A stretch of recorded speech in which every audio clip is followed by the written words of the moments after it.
On the Gurus and Their Lies, Sociopathy and Brand Ontology in the Nutritional Science Space, an audio essay. There is an established trend of zero-carb, carnivore, and keto influencers adding carbs back into their diet, similar to vegan influencers getting caught eating animal foods. Some notable examples are Paul Saladino, the carnivore MD, Dave Asprey of, amongst other biohacks, Bulletproof Coffee, and Frank Tufano, an Italian-American. All three, at some point during their anti-carbohydrate dieting, ran into health problems that one might expect, such as cold intolerance, poor sleep quality, decreased mental or physical performance, etc. That this happened to all three, as it eventually does to most that cut out carbs, is not particularly instructive, but how they presented their re-addition of dietary carbohydrate demonstrates the linguistic branding framework within which popular nutrition and health discussions manifest. Paul Saladino, sometimes referred to as Pauly Salads, earned his medical degree from the University of Arizona in Tucson in 2015. From there, he entered a psychiatry residency that he completed in 2019 at the University of Washington, where he is currently listed as a resident physician. Around this time, he put himself and, according to his website, hundreds of patients on a carnivore diet consisting of meat, including organs and glands, and water. He also advocated this diet to millions through his and others' social media platforms as a popular content creator within the carnivore milieu. He is a particular advocate for the consumption of organs and glands, selling dried versions of these as supplements from his online store Heart and Soil. After a couple of years, amidst reports of thyroid-related health issues like cold intolerance, Saladino publicly added to his diet and his recommendations honey, which he referred to as animal-based sugar. Shortly after this, he added fruits to the Carnivore MD brand recommendations. He has presented these revelations to his sizable audience as ancestrally consistent foods that fit within an animal-based diet. At the time of writing, Dr. Saladino's recommendations for plant foods have their foundation on whether that part of the plant would be chemically defended or not, which he explains in a series of videos he calls BS or Not. Generally speaking, he says that plant tissues such as roots, leaves, and seeds are chemically defended and are, ergo, BS. One is reluctant to hazard a guess as to the next Carnivore MD revelation, but we can be sure of one thing. It will be ancestrally consistent and radical. Dave Asprey's prominence as an influencer came earliest of the three. A former computer programmer, Asprey went down a rabbit hole of biohacking to enhance performance and longevity, experimenting with and eventually marketing several devices and supplements towards this purpose. His first hit was Bulletproof Coffee. Asprey made the dual claims that the sugar and milk in coffee is bad for you, that black or fat blended is better for sustained energy, and secondly, that the majority of commercial coffee beans are contaminated with dangerous levels of mycotoxins. Thus, in order to profit fully from his Bulletproof Coffee concept, one must purchase his brand of mycotoxin-free coffee in addition to following his preparation instructions.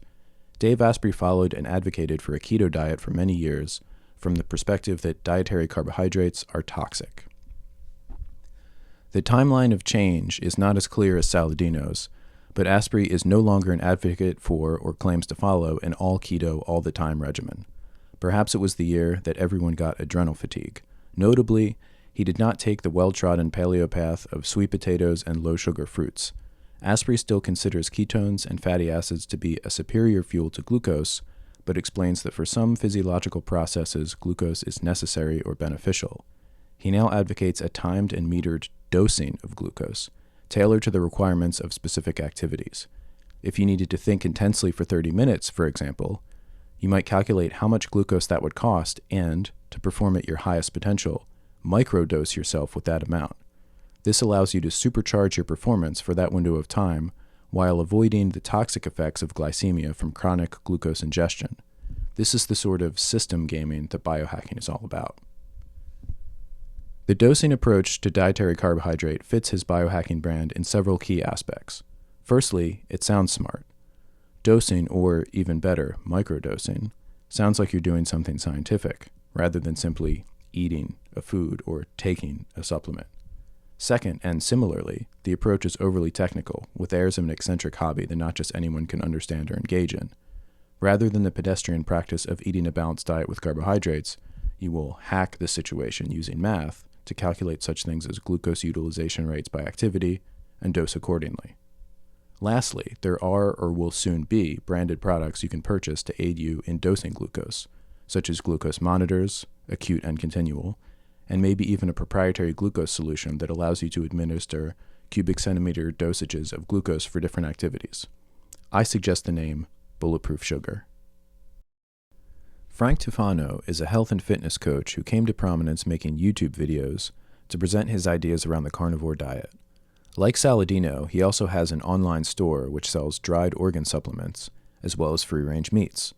Perhaps that sentence ought to be rearranged, as Tufano has made several claims to the effect that Dr. Saladino has plagiarized his ideas and marketed them in tandem with his MD credentials to build a following. Tufano has gone so far as to purchase the domain paulsaladino.com to promote this view, where one can watch video presentations of the evidence for these claims, framed by horrific depictions of a carnivore MD rodent chimera. This, in turn, has spurred at least 2 anti-defamation complaints brought by Saladino against Tufano, which I believe were not found in favor of Saladino. The public follows with interest this continuing titanic struggle between vanguard intellectuals. Tufano lasted 8 years, compared to Saladino's 2, on a strict carnivore diet before publicly throwing in the towel and saying that, for reasons of deteriorating health, he needed to reintroduce carbohydrate-containing plant foods into his diet. Unlike Saladino, who seemingly out of nowhere one day started talking about the benefits of honey and fruit, you can watch close to a year of documentation of Tufano's failing health before reaching his carnivore quitting climax. The health problems began, he says, with a stint on a cooking show that disturbed his sleep schedule, which was never to return. Chronic insomnia and other symptoms plagued Tufano's life for over a year, which he says were caused by a combination of liver damage, iron overload, vitamin C deficiency, a too high zinc to copper ratio, and other possible issues from his long-term carnivorous diet. Tufano first added honey, followed by fruit juices, starches like potatoes, and eventually the boogeyman of paleo itself, grains. Even though the foods are vastly different, he remains focused on the quality and freshness of his ingredients with minimal processing.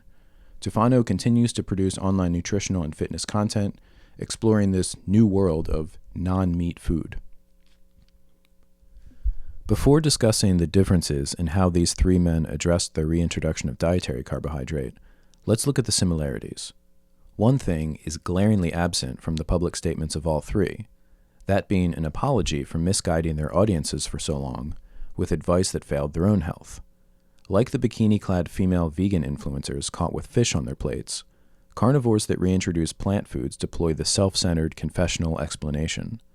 They will talk about the health problems they were facing, usually behind the scenes, and the pressures of their life. They will talk about trying everything they could think of before going to the forbidden food group. Then, when they have positive results, they will present this as new information that they can bestow on their audience, like a gift. Nowhere in this confessional will there appear an apology for telling so many people for so long to follow a lifestyle detrimental to health. Nowhere will there appear an introspection that perhaps they shouldn't even have a nutritional audience, given the catastrophic failure of their own confidently asserted advice and ideas. If they hid the new foods they were eating from their audience for a time, there will be no apology for this, but rather, they will attempt to engender sympathy for the pressure this put on them to live a dual life. This behavior comports with classic narcissistic sociopathy, where someone who has done something wrong centers the amends on their suffering rather than centering it on the one wronged, in this case, their audience. They invite you to share in the sorrows of their health problems and the crisis of faith they had in their nutritional ideas, and also in the triumph their new ideas brought to them, which they can now share with you. Do they ever consider that someone, perhaps many someones, suffered even worse health issues than they did in the course of following their former advice? Is there any indication that this would cross their minds, or, if it did, that it would be important to them? Do they conduct themselves in the manner of researchers who, in return for the hard work of collecting and presenting useful information, seek to make some money, or do they conduct themselves like a soulless company that sees followers as economic units? Are their statements sincere and heartfelt, or calculated in the style of public relations brand management? In short, do they care about their audience's health? Do they respect the intelligence of their audience? Or do they see them simply as marks to sell things to? Observe how they comport themselves in front of the camera. Look at their faces and their eyes. Another thing to consider is how they interact with, if they do at all, people who were promoting the new ideas before they were. Do they acknowledge that that person was right and they, previously, were wrong? Do they give attribution to where some of these ideas may have come from? Or do they step over the fact of their change in ideology to abrogate an admission of having ever been wrong and conspicuously ignore the existence of predecessors? Does their engagement, or lack thereof, with the greater world of nutritional influencers have the ring of openness and honesty to it, or the ring of grifting? After all, if others before them promoted the position they now consider correct on an issue such as dietary carbohydrate, and they gathered a following by disagreeing with that position before, then what is the point of them having a following at all? What is the point of them as content creators? Now, for how the responses differed. Each influencer expressed their change in the framework of their prior brand. Paul Saladino presented a carnivore, plantless diet as something beneficial to your health and also exciting. It was radical. It's part of a fun lifestyle. It would allow you to have more energy for activities like surfing. Without missing a beat, he simply added some of the foods he previously demonized into his regimen under the same umbrella, all the while framing it like he's bringing you novel information that he discovered. It's an upgrade. It's more radical. It's more ancestrally consistent. Eating honey and fruits and calcium supplements, etc., is carnivore 2.0. His video antics have begun to take on more and more of a shock jock air to them over time. Is he really eating a piece of raw liver or bull testicles right before jumping into the ocean for any other reason than it makes him seem like a badass and drives clicks to his website? Dave Asprey's brand, as explained above, is biohacking, so the re-addition of dietary glucose had to instantiate for him in the form of a biohack. He used to teach the biohack of removing dietary glucose. Now, he teaches the biohack of strategically consuming dietary glucose. His framework is more plausible than Saladino's brutally ad hoc one, but he still has the issue of having admitted the use of something he previously considered toxic per se. In seeding this inch, he seeds the field, as the discussion over when and how much is okay will rapidly exit narrative control. Asprey keeps his audience on the plantation by maintaining that unrestricted dietary glucose is toxic, and that one only has dispensation to consume it through the prayer of measurement and calculation. Biohackers can have a microdose of glucose, he teaches, as a treat. Frank Tufano is the most personal of these content creators. He built his brand on a straightforward and, at times, vulnerable persona. His stated purpose is to present his original research and personal experimentation on the carnivore diet and related things like bodybuilding and fitness. Towards this end, it's a natural transition to continue to do so with his new dietary philosophy. He maintains the core tenets of his online brand, the frank and honest persona and the attention to food quality. He still recommends and sells things like grass-fed meats, and now has added recommendations of many other foods as he integrates them into his own diet. As before, Tufano treats food and food preparation as something to enjoy, rather than as just a way to fuel the body or maintain health, where Saladino seems to treat food as radical health substrate, and Asprey treats it as least harmful fuel and material. Tufano enjoys thoughtfully cooking and eating a meal. He carefully seasons a grass-fed steak. He, in a display of returning to tradition nothing short of heroic, likes to cook it a pasta. These observations teach us several things about nutrition gurus. If you paid attention to this world for any length of time, you'll already know that popularity is gained much more rapidly via confident, absolute, and authoritative positions than with careful, nuanced, and humble ones. What then happens when a nutritional paradigm built in this way crumbles? I suggest that their existence as gurus is dependent on them, first and foremost, maintaining their frame, which requires the two things previously hinted at. 1, not apologizing or admitting they were wrong, and 2, a continuity of branding, adapting the new content to the previous style. Their existence as gurus does not depend anywhere near as much on them having quality information from a depth of knowledge as on these two things. Thought leaders serve the purpose of pre-digesting information for an audience that doesn't have the time or ability to interact with it directly. It is apparent, however, that what audiences have incentivized in their thought leaders is not the quality of information, but the thoroughness of its mastication and predigestion. In other words, these gurus are selected for their ability to present things simply, for its style, rather than for the substance of the information. Using this theory, we can predict, for example, that the most popular content creators will have a lower base level of knowledge than that of many with middling or little popularity.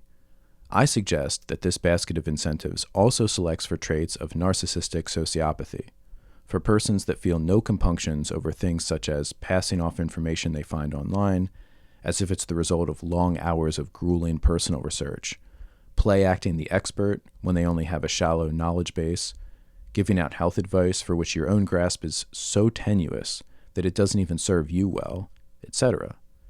These people are no different than the openly disdained politicians and pundits of our society that no longer even pretend to be honest.